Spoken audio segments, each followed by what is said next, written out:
This all happened quite a few years back.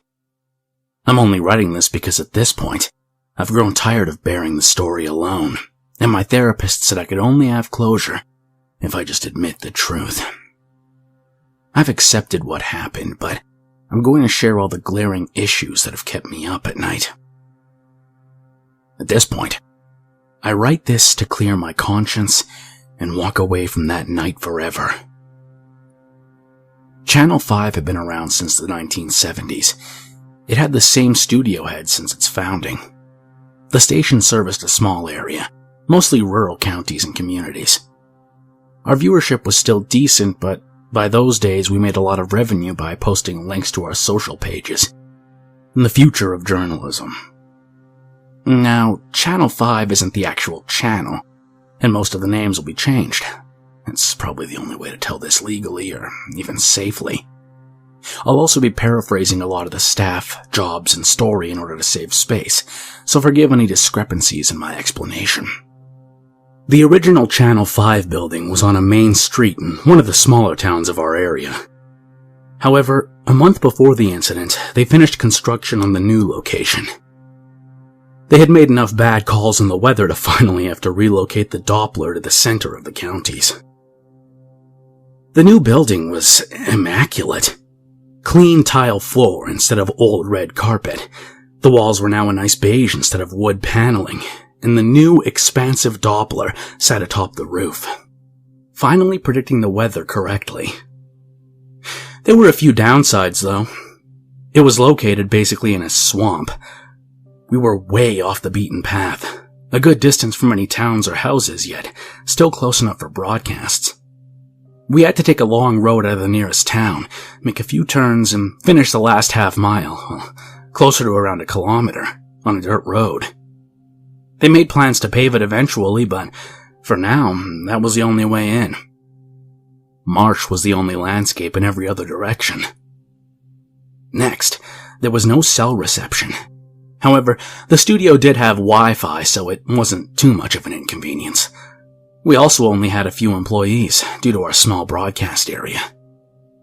The good news was that we were fully independent, i.e., not slaves to the Sinclair Group or other big media corporations that wrote all the same scripts for countless networks across the country. We had a decent and loyal viewership because of this. We ran our ad campaigns because of it. Get your news honestly. We are independent and make you and real news our priority, or something like that. We were on a certain local network, but they could have cared less as long as we were consistent and didn't use profanity. I only saw an executive once, as I had to come in early to rewire some equipment. A fat, jovial guy. I think it was his demeanor that let us get away with what we wanted. The inside of the studio began with 2 glass doors leading to a lobby. We had a security desk with a metal detector and sign-in for any guests. You'd be amazed how many threats news anchors get, especially if we miss an area affected by a disaster. We once had a man attempt to bring a knife in and assault us because he blamed our coverage for him losing his home in a flood. Past the security desk was a wide hallway with dressing rooms and offices. I shared a room with the 2 other tech guys. At the end of the hallway were 2 heavy green doors marked, "On air, do not open." They stayed open during the evenings spent writing and setting up, and stayed closed from 8 to 10 p.m., our time slot. Inside was a sound stage. The center had a crescent moon desk, a screen, and classy wooden frames. In front of the desk were cameras and crew. To the left of the large auditorium was the weather station. The station had a huge green screen and not much else. We placed the frame directly onto the screen. To the right of the central desk sat our sports center, a smaller business-style desk and an athletic layout with a screen behind it. Directly above the stage entrance was the large loft with metal stairs leading up. It was enclosed and contained all the tech and monitors and screen graphics. There was a window looking down on the set below. This was where I worked with my buddy David and our supervisor Mark. On this particular night, things were really not going well for us. Half the crew and interns couldn't make it in. The sports reporter and field cameraman was gone, for reasons soon to be apparent, and 3 of the worst scenarios possible were happening all at once. Earlier in the day, a bomb threat was called in at a local high school. It was horrifying, but was revealed to be a false alarm. Either way, we had to report it that night. People were in upheaval and wanted word on any updates. I think they had caught the caller who set it up. Next was a homicide in the nearest suburb. The victims were 2 teenage boys in what was assumed to be a botched burglary. The parents found them with a bullet in each of their heads. It was probably the worst tragedy the town had ever seen. The suspect was apprehended soon after. Now say what you will about the news being corrupt, but again, we were self-owned. It's not fun or exciting or career building to have to stare at the images of dead teenagers for hours on end. The studio head, let's call him Daryl, refused to air any pictures of the suspects, and it was decisions like that which is why we all respected him. He wasn't about the juicy stories. He was about informing the public, one of the last true journalists. I digress. Basically, mood and morale were dismally poor. One of our interns called in due to a family member in the school. They were unharmed, but it was understood. Our sports correspondent was home since the games were shut down across the entire area. The other issue, and the reason half our evening staff weren't with us, was that storms were forming. These storms were presumed to contain tornadoes. There was flooding in all the lowlands where many of our employees lived. Our studio was just high enough to be safe from any flooding, but the same can't be said for the rest of the area. Warnings were already up before we even went to air. Only a third of our staff, 8 or so of us, were all that could make it. It was just those who lived near the studio or had to arrive early. So, the combination of depression and mind-bending stress had us all in poor states of mind. We were bickering and rushing about, the atmosphere beyond tense. Thankfully, there were only 3 stories that needed to be covered. The bomb, the murders, and the storms. Most of the coverage would be weather alerts, so a skeleton crew could handle it. Our lead co-anchor, Susan, walked right to her dressing room and didn't emerge again until she had to go on air. She was your average female news anchor. She was in her early 30s with blonde hair, blue eyes, and a sharp manner of dress. Her makeup was great for the camera, but often thick in person. And the other co-anchor, Bill, visibly had a drink or 2 in his system before getting to the desk. Bill was another example of a model anchor. Tanned, late 30s with sculpted black hair and a spotless black suit. I was up in the loft with the rest of our team. My tech boss Mark was announcing our jobs in quick succession.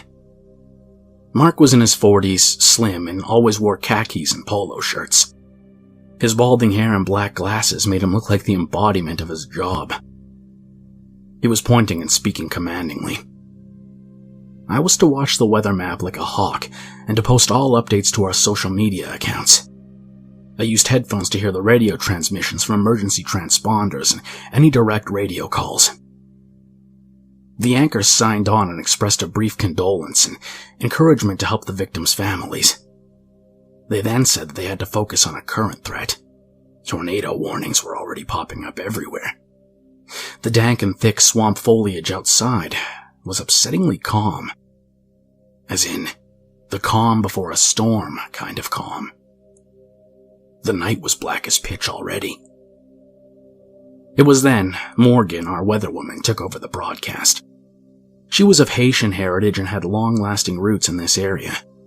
She dressed in classy dresses, had a complexion so perfect she barely wore makeup on air, and had silky hair past her shoulders. I honestly would have asked her out if she wasn't so brutally out of my league. She was warning residents in the affected areas to evacuate or find shelter. She motioned to every red spot on the green screen behind her. More and more spots seemed to pop up every moment. I stared, unblinking, at my screen of the live map. All of us had sweaty palms. At the bottom of the stream, was a ticker for every affected county. We were on for a solid 30 minutes, afraid to cut away from the weather. I couldn't hear anything but intermittent code and occasional updates from the different alert centers. Then, I heard something weird. It sounded like commotion and confusion. I looked up, removing the headphones, to see my boss leering down into the studio.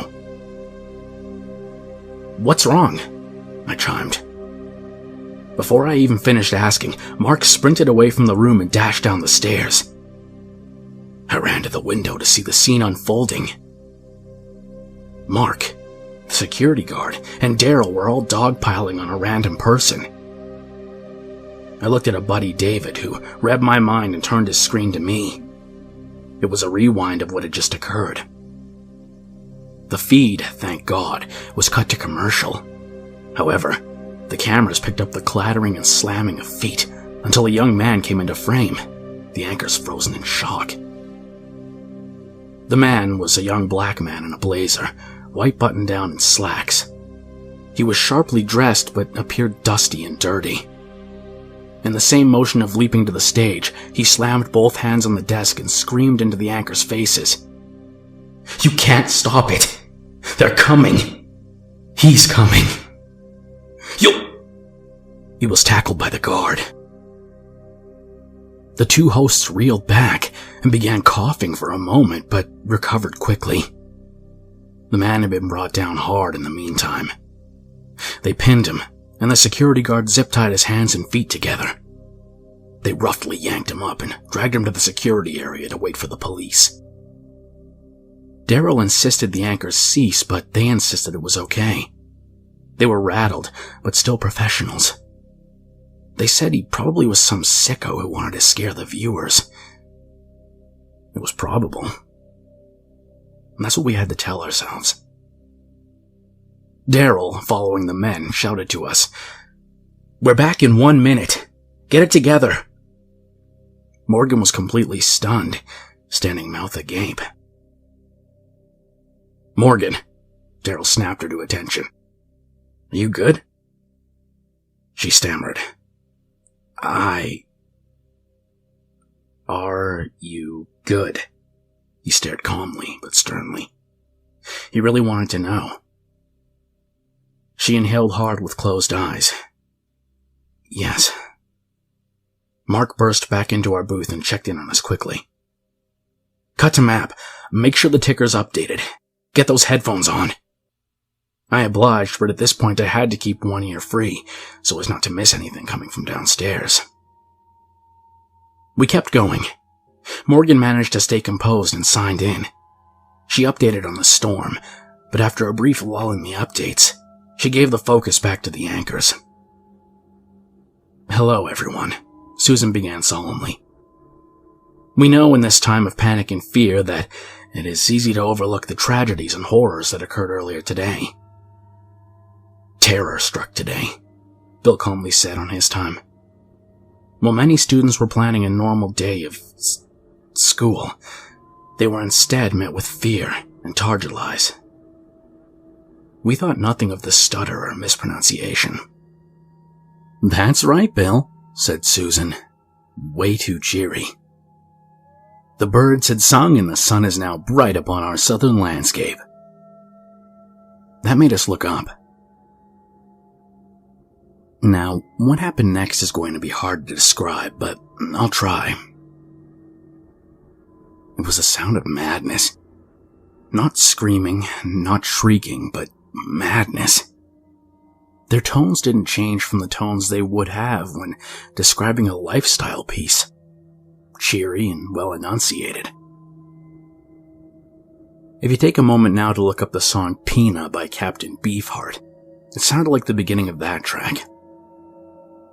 One would say a totally random statement. The other would agree or add to it with a completely unrelated statement.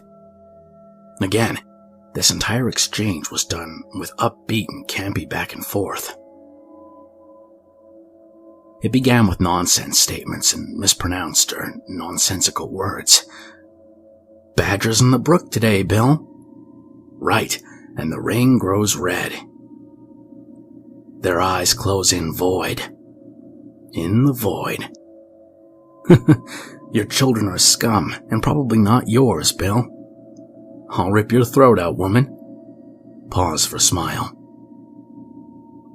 Not if I get my thumbs into your eyes first, Bill.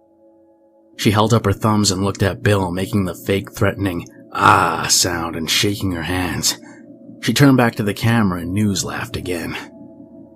The blood of the innocent, Susan. The blood of the innocent. They're coming for us, Bill. They will overtake us all. And to you viewers at home, you'll not outrun them. You'll rot where you stand. They both did that fake chuckle that newscasters do and ended with a mutual inhaled "ah." I left out several of the lines, but they get worse.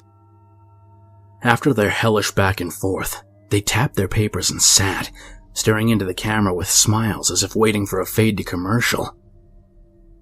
They didn't move. They didn't blink. Oh my God, I said to the room. I cut the feed as soon as I heard "targetedly," Mark said, arms folded and not looking away from the window. I cued the emergency broadcast alert for the tornadoes, and now it's the map. Mark was smart like that. That's why he was our supervisor. Morgan was standing in front of her green screen, one hand over her mouth. Mark continued to us. We'll keep it to the map and recorded alerts until we figure this mess out. I checked my phone so I could check on my roommate and dog. There was no Wi-Fi. The storm must have knocked it out. The studio was soundproof, but our booth attached to the roof was deafening with the pouring rain. Hey Mark, I said, still looking at my phone. The internet is out. I'm gonna go to the office to check on my house. We can take turns if that's okay. Sure, he said, not seeming to care. He was fixated on the scene before him. Everyone was. No one was moving or saying a word, just staring horrified at our two hosts. I quietly opened the door to the booth and made my way down the stairs. We only had one camera operator. Earlier he was dashing between cameras, but now he was standing between Morgan and the news desk a good distance away. The studio manager was standing by the lighting board, not sure what to do. They both had fear in their eyes. I quietly opened the studio doors and made my way down the hall.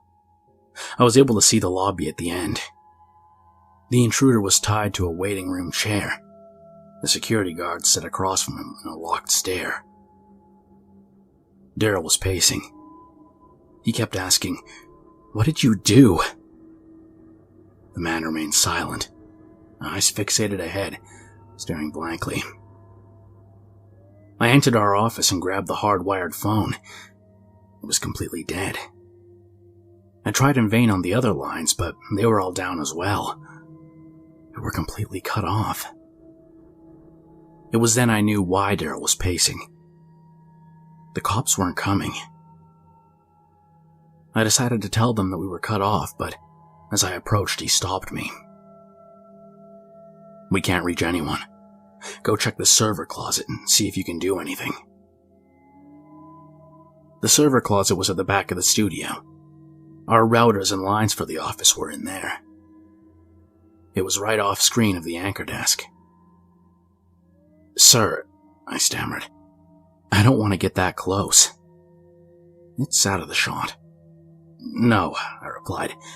"I don't want to get close to them." "What are you talking about?" He shot back, confused. We stared at each other in silence for a moment. "Did you not see it?" I said, lowering my gaze. "See what?" I then noticed that all the screens in the lobby were not on. They usually streamed the broadcast, but I guessed he switched them off so the man couldn't see them anymore. The realization made me belt out, "You need to come with me now." He was horrified at the sight. The anchor's eyes were growing more bloodshot as they still hadn't moved. Hadn't blinked. The other 3 were in the booth. We walked in and Mark showed Daryl the footage. We expected leadership. We expected him to comfort us. Instead, our collective leader slammed the door open and rushed back to the hall. Mark followed close behind. "This is a nightmare," the cameraman said. "What all could you see on the guy?" the studio manager, Sarah, asked. She was a short ginger lady who was pretty quiet unless she was giving assignments to the crew. I could see the abject fear in her eyes. Not see. Smelled. He winced as if still able to sense it. He had a moldy tinge when he rushed by me. It was unique, like he made the smell himself. It wasn't BO or mud. I don't know, but it was pungent. Morgan cursed under her breath. She walked out, and at this point we followed, not wanting to be separated. Outside the door we heard commotion. "What did you do?" Daryl was screaming in the man's face. The man remained motionless.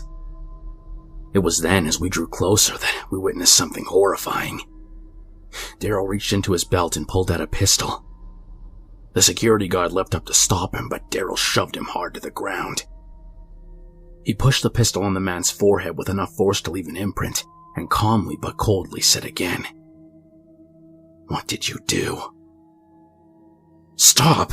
Morgan cried out. He turned to us, snapping back to reality. He slowly studied our horrified faces. His face, which bore the hatred and rage of a maniac, fell quickly to that of shame. He looked at the gun, then the man, and promptly stormed away to his office. We helped the guard up. Mark then came from outside. He was soaking wet, and the look of inescapable horror was painted on his pale face. He looked at us and quietly stated, "Our tires are slashed." We unraveled in panic as a group. What do we do now? We're trapped? Oh God, oh God, oh God. Morgan was the voice of reason who calmed us. "I'll talk to him," she said flatly. "Give us the room." We turned to attempt to find Daryl. The last thing I heard as we made our way to the offices was an unfamiliar greeting from Morgan. "A.U. Mem," she said calmly to the man. I couldn't hear the rest. Daryl was in his office, bottle in hand. His eyes were bloodshot. "You think now's the best time for that?" Mark asked, disappointment clear on his face. "Just make sure the damn broadcast is up," he shot back, staring at the gun on his desk. "The map is up. We're intermittently running a generic warning, and the ticker is updated." "Then make sure it stays that way," he said in a low, raspy voice. We exited the office to see Morgan pacing the hall. Mark didn't stop and grabbed the cameraman to return back to the studio. "What is it?" David asked. "Did he talk?" "Yeah," she said, wishing she didn't have to explain. "He said this is Move Paye," she said. "Bad country." "What does that mean?" David pried further. "This land is cursed, at least according to him. He apparently knows about local voodoo legends. He said we're all going to die because they wish it. We're a sacrifice. We won't last the night." It looked like tears would stream down her face at any moment. "I don't believe in it," she continued, choking back fear. "But my mother did, and my grandmother. She was a godly woman who warned us of the swamps, but I didn't think about it until tonight. Now, I don't know what to think." Her hands were shaking, and the stage manager told her to go to her dressing room. She said she would stay with her if she wanted, but she said she'd rather be alone. The guard was back to his post, sitting across from the intruder. So now it was David, the stage manager, and myself in the hall. We walked back to the booth to update Mark. David told him everything, but Mark only quipped under his breath, "Hoodoo your voodoo, bitch." He chuckled. No one else did. "Mark," I said, concerned, "we have to do something. We have to get a message out." "To who?" He turned with a cold expression. Clearly he had already thought it out. The people hunkered in basements, the thousands who already tuned out and into the emergency radio stations. What good would come of it? No one is coming. No one. "We should get Daryl and Morgan," David chimed in. This was when I think I let my emotions bubble. "What is going on?" I barked as if my colleagues had the answers. "Why are we not helping them?"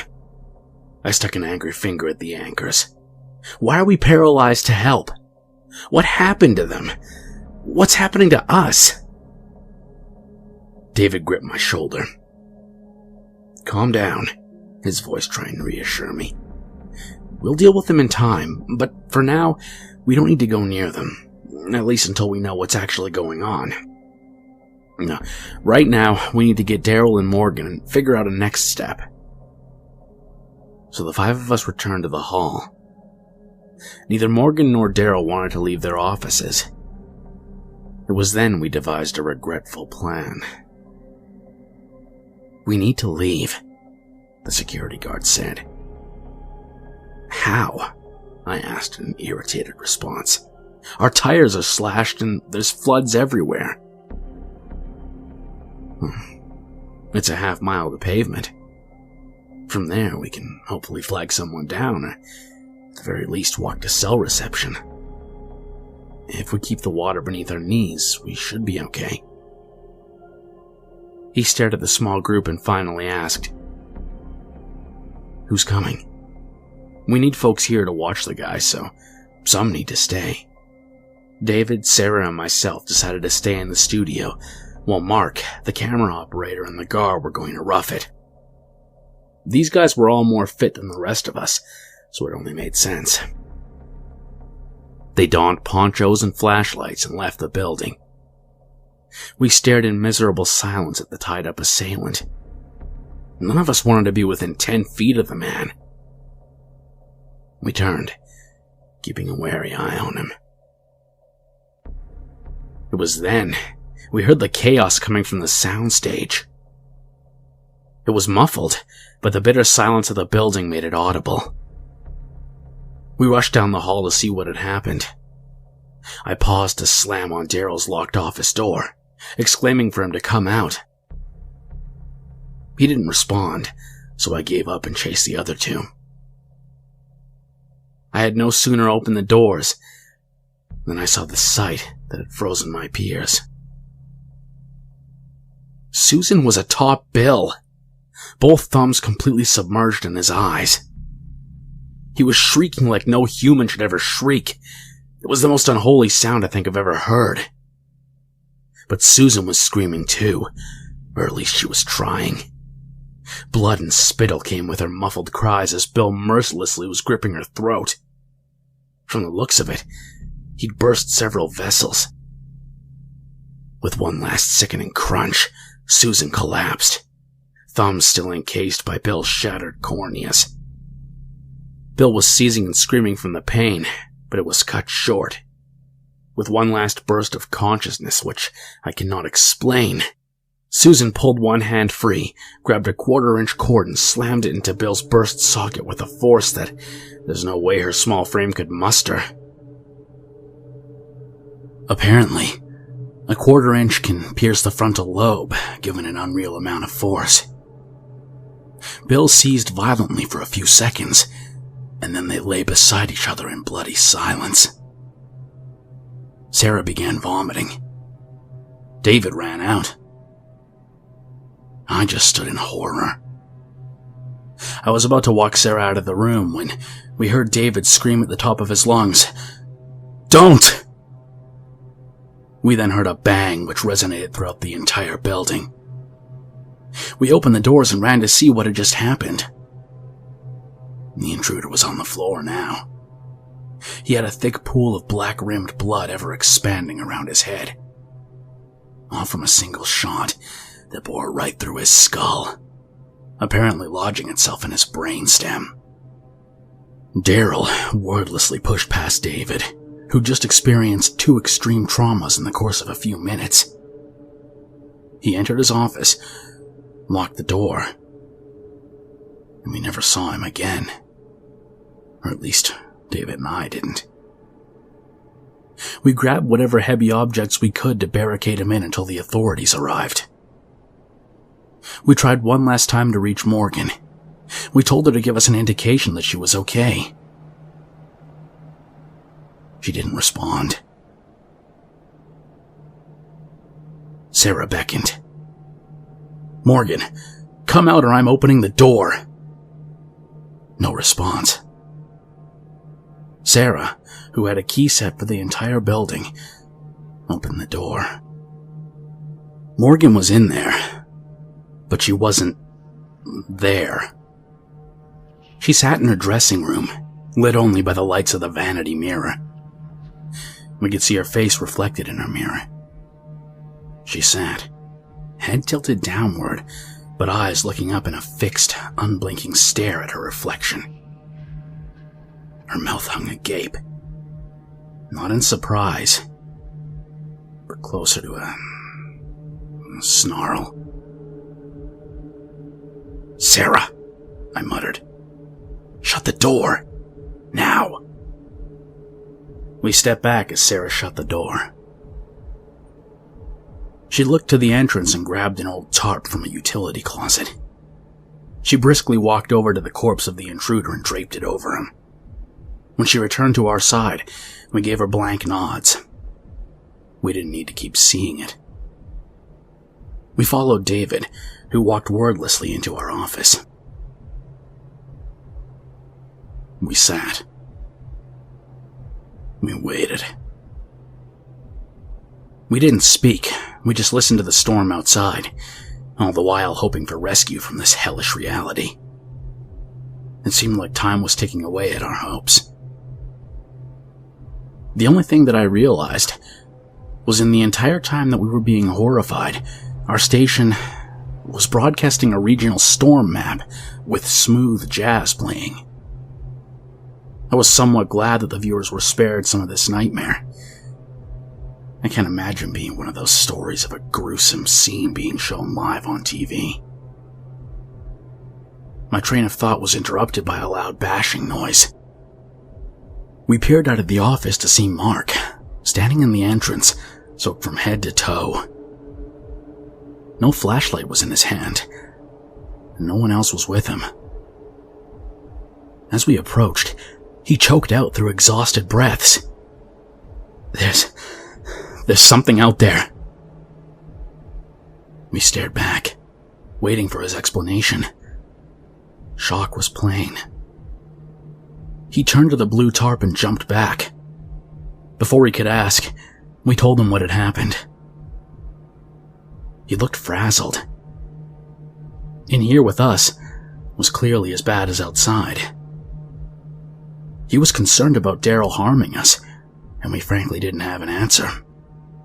We hoped he was trapped and no longer a threat. We went with him to our office. He sat, shaking all over. Sarah gave him a blanket and some coffee. We were about halfway down the trail. He began staring beyond us into nothing. The guard and I were in front. The water was well past our knees in a few places. I kept thinking I'd either be swept away or found by a gator. We still had our lights, but it made almost no difference in the rain. We began drifting farther and farther apart. I was in the middle, barely able to see my light in front of me. The other two were completely out of my line of sight. We were on his every word. Our breath bated. I slowed my pace down so I wouldn't be alone if I went down, but I realized I wasn't being followed anymore. I yelled out, but with the rain there was no hope of being heard. At least, that's what I thought, until I heard a scream like all hell had erupted.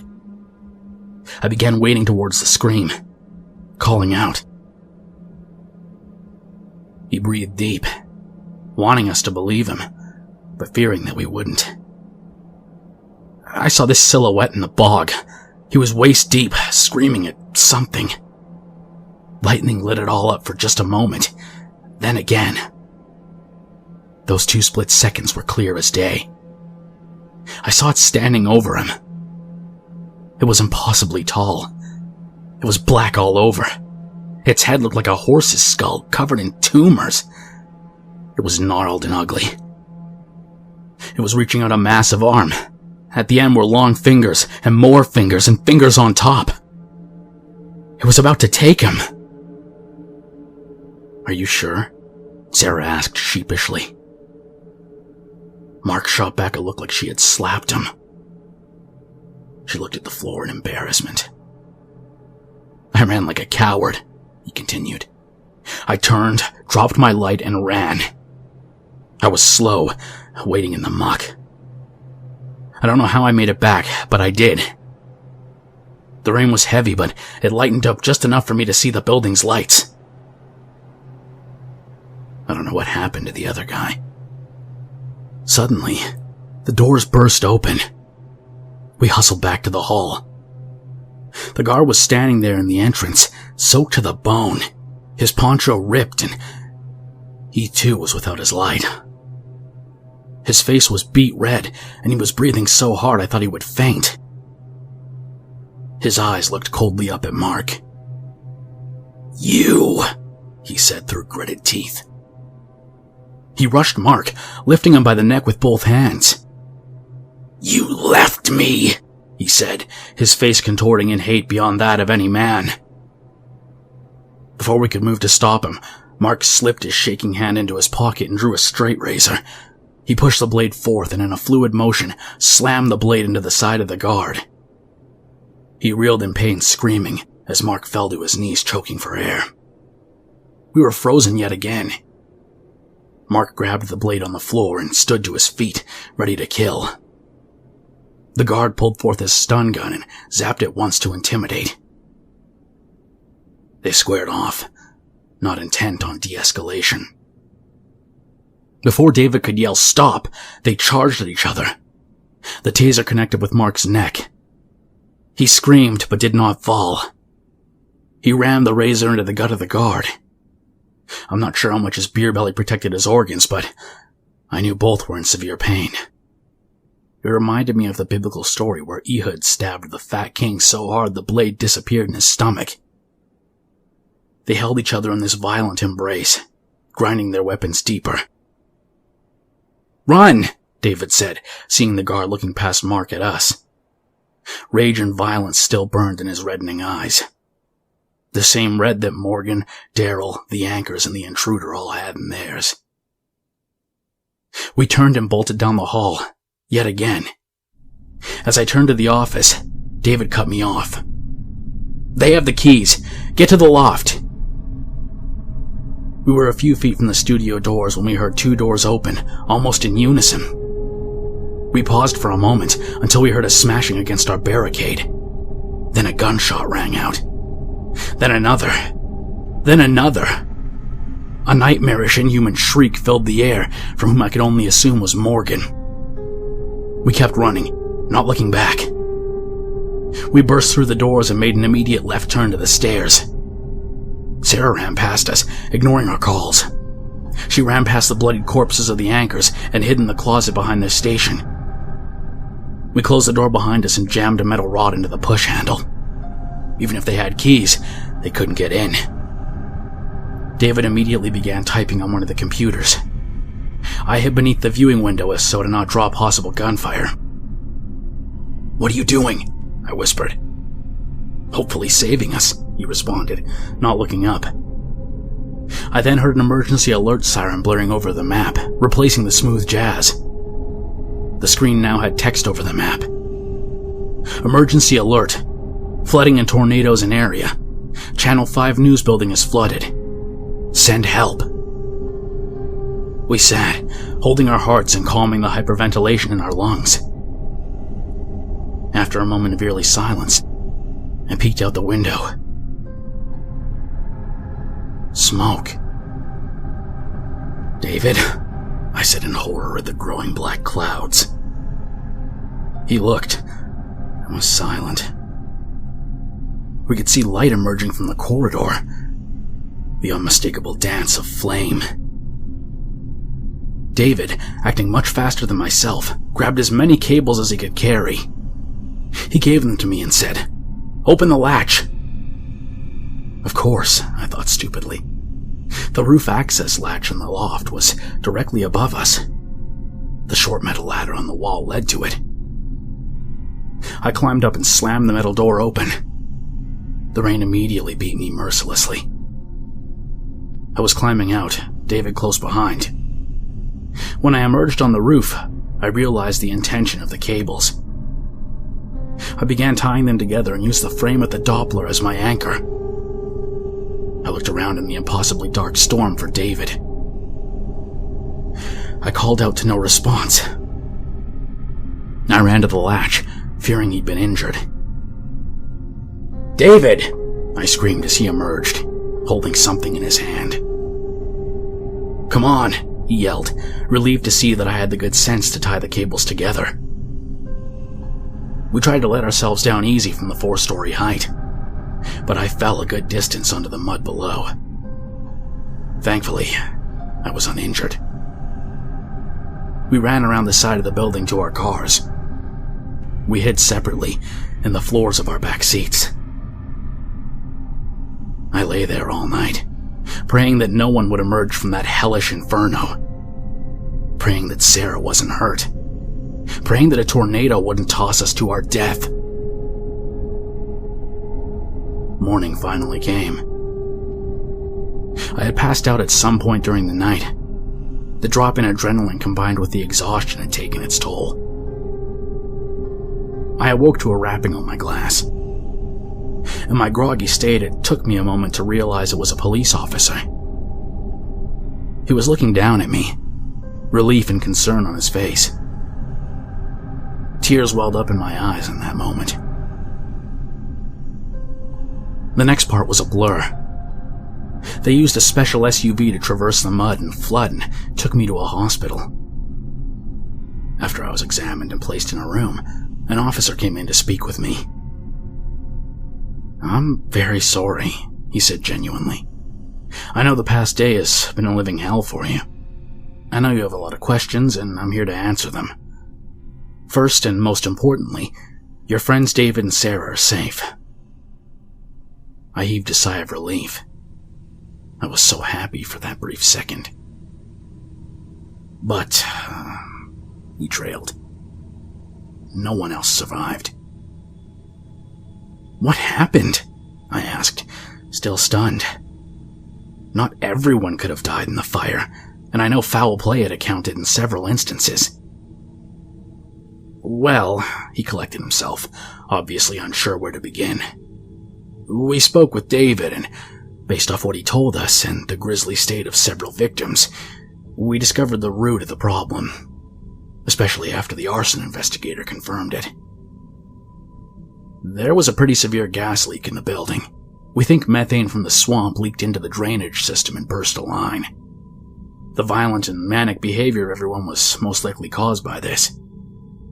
The intruder was a local hoodoo priest, yes, but he didn't have any effect on the night. It was just unfortunate timing. He probably had planned to do something after slashing your tires, but didn't finish it.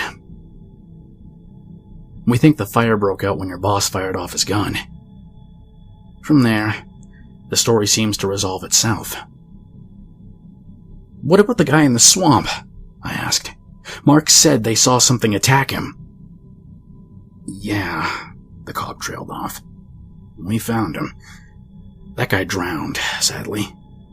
He must have gotten separated and stuck in the bog. The only thing above him was a damn tree. Your buddy Mark was already far too gone to realize it. I hung my head. This was bad country. The swamp was evil. We should never have built our station there. All the revolving door questions were answered. All but one. How did you find us? Did our message get out? Son, he said coolly, y'all stopped being on the air 10 minutes into the broadcast. It's the whole reason we knew to come. Then I sat. I sat in silence until he left. Then, I laughed. I laughed at the tragedy. I laughed at the horror and death we all experienced. I laughed because if none of us had come to work, all my friends would be alive. Now, if you want to end the story with an ending, stop listening. If you want more questions and answers, go ahead and continue. It had been a couple years since the incident. A little over 4 years ago from today. I had taken the generous settlement from the executives and moved up north to be near family. I got a decent job with a media corp and moved on with life, though with a good amount of therapy. I had no luck contacting David or Sarah. I didn't attend any of the funerals. I just couldn't bring myself to do it. I was in my home on just an ordinary day, which I finally knew to appreciate. It was changed when I received an unmarked package. No return address and no delivery address. Someone had dropped it off. I was worried, but curiosity won out. Inside there were stacks of papers and a cassette tape. On top was a note written to me. Hey man, I know we haven't spoken since that stuff went down. I imagine you got a good bit of cash to live on. I did too, but I'm an idiot and spent it all in that box you have. If I could do it all again differently, I would. I wish I'd just taken the cash and started over. Can't change the past now, though. If you look through these files, you'll find what I found. I know the gas leak story was fine to live by. I wish it were for me. I was stupid enough to ask questions. I have my doubts. It all started during the fire. I was coming up the ladder behind you when I heard a shrill chiming song. It was about 20 seconds followed by a tiny child's voice reciting something. It was random words in succession. I can't decipher it and I'm afraid to post it online. I was able to find it hooked up to our old tape backup. I don't know why, but I hid it from the cops. Next, that guy that came in was not a voodoo priest. He wasn't even capable of driving or basic job tasks. He was a former patient at a psychiatric ward, and I think someone put him up to terrifying us as a distraction. His only qualifications seemed to be speaking Creole. I also find it weird that the police were able to tell us exactly what happened only a few hours later. They just had all the answers. I came to find out they had met with some undetermined characters before speaking to us. They knew what happened. Then they changed it. I think we were part of something. I think our building was somewhere it shouldn't have been. The swamp played some part, I think, but I don't know if it's to blame. The only thing that's bothered me is the only people who seemed to lose their minds were the ones within close proximity of the guy. They all snapped after being in his aura. The red eyes, the vocal shifts, the violence were only symptoms affecting them. I don't know. Keep the box and see what you think. Or don't. I don't care anymore. I'm finally getting out. I'm leaving the country for some work in Antarctica as a radar tech. I just can't bear all these questions anymore. Either way, love you, man. I hope life treats you well. I'm sorry for dumping all this on your plate years later, but it's too valuable to waste, and you're the only person I trust with it. I'll see you when I see you. Wish me luck. David. I placed the box and letter in the bottom of my closet. I'm moving on. Do what you want with all this, but this is it for me. I did what my therapist said, and I'm done. I hope you all never have to experience something like I have. I hope you never venture into places that people dare not go. I hope you don't find creatures or magic or madness in your daily lives. Just be safe.